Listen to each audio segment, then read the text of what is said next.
स्वामी समर्थ। जय जय स्वामी समर्थ। तुमचे आपल्या चॅनलमध्ये खूप खूप स्वागत आहे। तर दत्त जयंती येत आहे 13 नोव्हेंबर ते 4 डिसेंबर 21 दिवसाची सेवा करायची आहे आपल्याला। तर ती सेवा कशी करायची व आपले मनोकामना कसे पूर्ण होतील तर आजच्या व्हिडिओमध्ये आपण पाहणार आहोत। आपल्याला काही सेवा करायची आहेत। 4 डिसेंबर 2025 गुरुवार ह्या दिवशी दत्त जयंती आहे। दत्त जयंती व गुरुवार दिवस हा खूप चांगला योग जुळून येत असतो।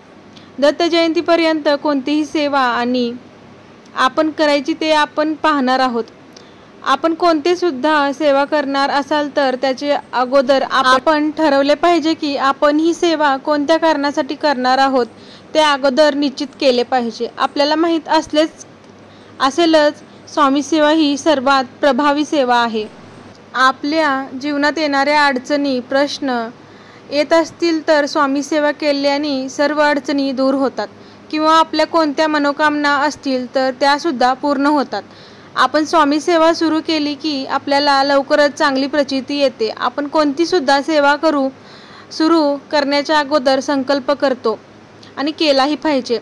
आता आपण पाहूयात की संकल्प कसा करायचा। तर सकाळी लवकर उठून स्नान करून स्वच्छ कपडे परिधान करून स्वामींच्या फोटो किंवा मूर्ती समोर आसन घालून बसावे व स्वतःला गंध लावून घ्यावे। एका तांब्यात पाणी घ्यावे व ताम्हणात व पळीत घ्यावी।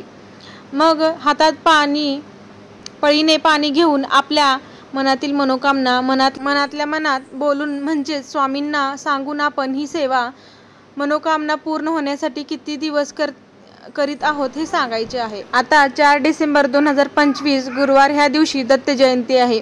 तर त्या दिवशी आपण 21 दिवसांची स्वामींची सेवा करू शकता। त्यासाठी आपल्याला श्री स्वामी समर्थ ह्याचे श्री स्वामी समर्थ सारामृत संक्षिप्त ह्यांचे पारायण करायचे आहे। श्री स्वामी समर्थ सारामृत म्हणजे 21 अध्याय आहेत। तर आपल्याला रोज 1 ते 21 अध्यायाचे वाचन करायचे आहे।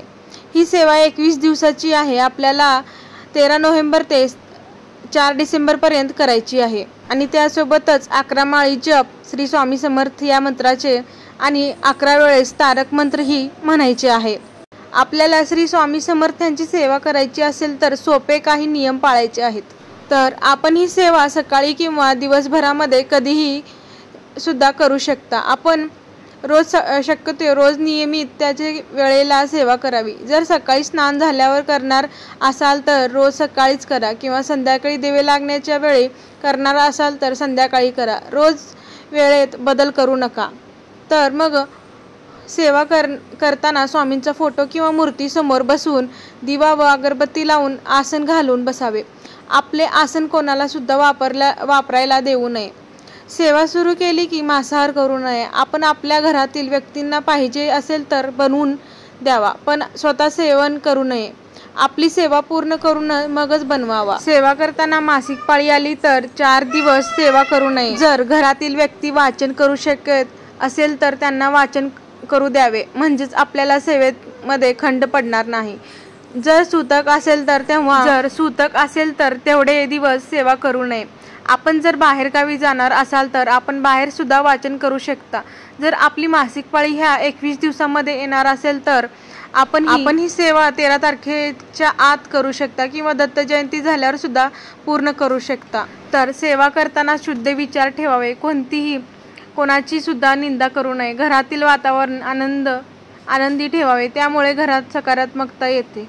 तर जर तुम्हाला ही माहिती आवडली असेल तर आपल्या चॅनलला सबस्क्राईब शेअर आणि कमेंट करायला विसरू नका। श्री स्वामी समर्थ। जय जय स्वामी समर्थ।